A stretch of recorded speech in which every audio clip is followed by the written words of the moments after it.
Today, I am going to quickly go over the Flow Motion Activated Kitchen Faucet. This is the 770 version from Costco, which looks very similar to the other faucets sold elsewhere, such as Home Depot, Amazon, etc.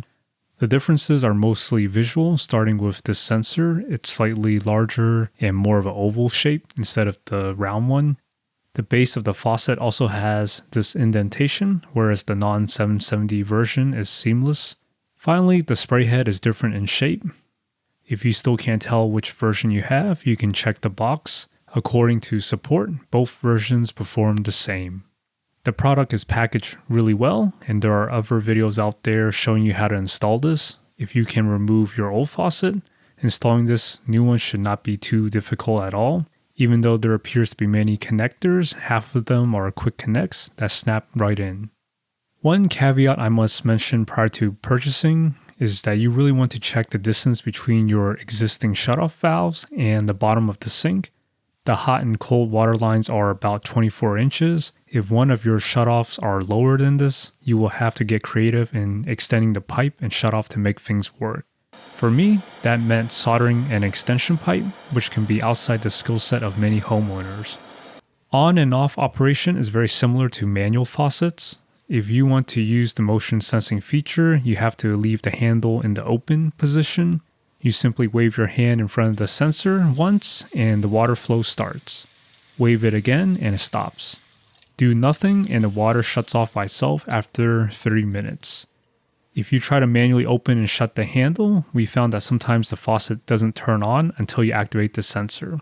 I'm not sure if this is a bug or if it's intended like this. The 3-minute timer is generous enough for most tasks, but sometimes you just want it to be a little bit longer. From what I see, there is no way to extend the timer beyond 3 minutes. Pulling down the faucet head activates the water flow, but even that stops by itself after time is up.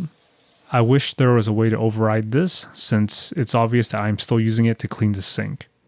The faucet head also has this pause button on the back, which is bizarre because I don't really see why you would need to use this. I think this would have been the perfect place to put a timer override switch or something similar.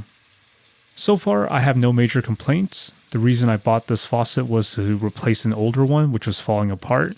I would have replaced it with another manual faucet, but the Flow 770 was on sale for the same price, so I jumped on it. Biggest use case for me is handling the faucet while my hands are dirty, whether it's after marinating raw meat or grease from wrenching on my cars. If you are looking for these types of faucets, make sure you buy one with a manual sensor override.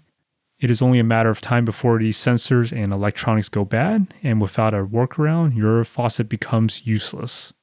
If you also have a tendency to forget where the switch is, I would suggest leaving the owner's manual nearby so you can reference it years down the road. If you learned something useful in this video today, please like and subscribe, and I will see you all next time.